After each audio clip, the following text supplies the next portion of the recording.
World Poetry Day is near, and I've got some things to yap about. Hello everyone, this is Garima. I am pursuing my master's in English literature, and today I'm going to talk about the poetic genre, elegy.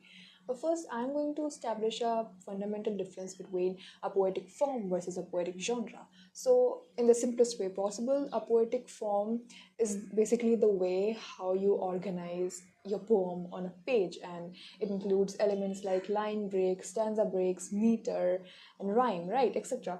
While poetic genre describes a broader category or a style of a poem, so it depends upon the subject matter, tone, or other literary characteristics of a poem.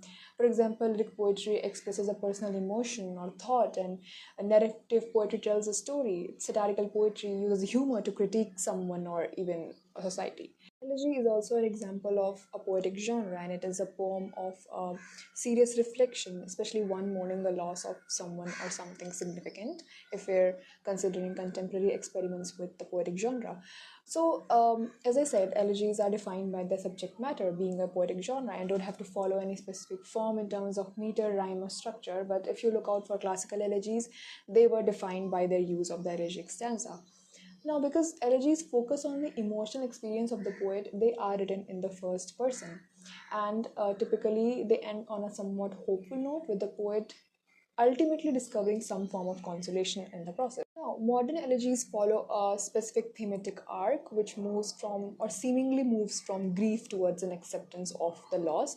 And this thematic arc is often knit into three stages: lamentation, remembrance or praise, and finally consolation. And I tried to tie it with Elizabeth Kubler-Ross's models of stages of grief, which are denial, anger, bargaining, depression, and acceptance.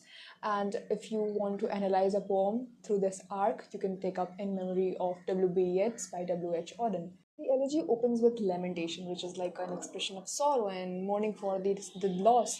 And this stage captures the denial and anger phases of grief, where the mourner grapples with the reality of the loss and feels shock, disbelief, or frustration. Following the initial wave of sorrow, the elegy typically transitions into the reflection on the life or qualities of the person or thing being mourned, and this aligns with the bargaining and depression stages of grief. Then we come to the final stage of the elegy, which brings a sense of consolation and acceptance, and this is what the acceptance phase of grief is about. This is just a premise of what I really wanted to talk about, which is elegy and music. So if you want me to talk about it, I'll bring a part two, and that's it for this video. Thank you.